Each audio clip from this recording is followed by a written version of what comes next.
at least until her paintings began to sell. Ashley sighed and ran her hand through her short-cropped dark hair. She studied the ad in the paper once more. Care worker for adult group home. Some medical training preferred. Salary and benefits.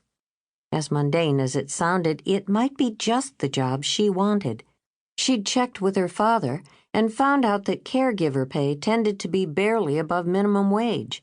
She'd be working mostly with Alzheimer's patients, people with dementia or other age-related illnesses, folks unable to survive on their own. She would have wrinkled bodies to tend, hairy chins to wipe, and most likely diapers to change.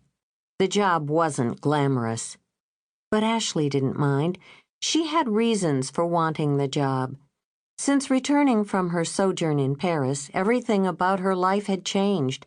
She was only 25, but she felt years older, jaded and cynical. She rarely laughed, and she wasn't the kind of mother Cole needed. Despite the head she turned, she felt old and used up, even ugly. Paris was partly to blame for who she had become, but much of it was due to all the running she had done since then, running from her parents' viewpoints, their tiresome religion, their attempts to mold her into a woman she could never be, and running from Landon Blake, from his subtle but persistent advances and the predictable lifestyle she'd be forced into if she ever fell in love with him. Whatever the reason, she was aware that something tragic had happened to her heart in the 4 years since she had come home from Europe. It had grown cold, colder than the wind that whipped across Bloomington, Indiana in mid-January, and that, in turn, was affecting her only true passion, her ability to paint. She still worked at it, still filled up canvases, but it had been years since she did anything truly remarkable.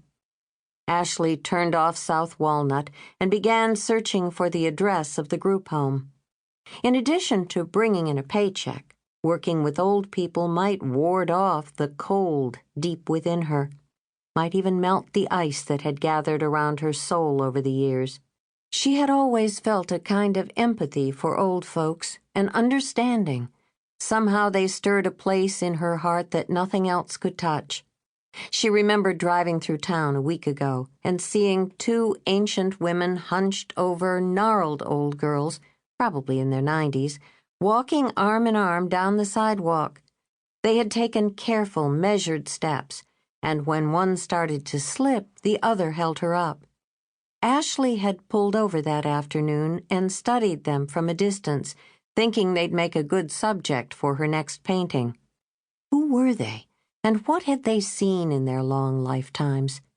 Did they remember the tragedy of the Titanic? Had they lost sons in World War II, or had they themselves served somehow? Were the people they loved still alive or close enough to visit? Had they been beautiful, flitting from one social event to another with a number of handsome boys calling after them? And did they grieve the way they'd become invisible now that society no longer noticed them?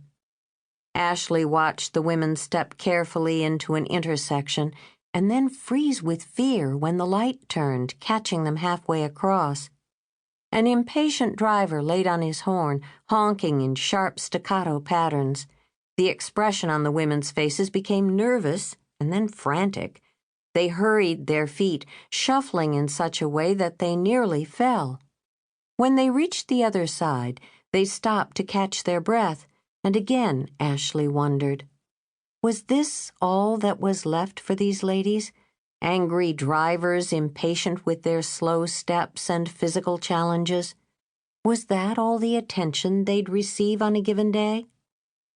The most striking thing about the memory was that as the questions came, Ashley's cheeks had grown wet. She popped down the visor and stared at her reflection. Something was happening to her that hadn't happened in months, years even. She was crying. And that was when she had realized the depth of her problem. The fact was, her experiences had made her cynical. And if she was ever going to create unforgettable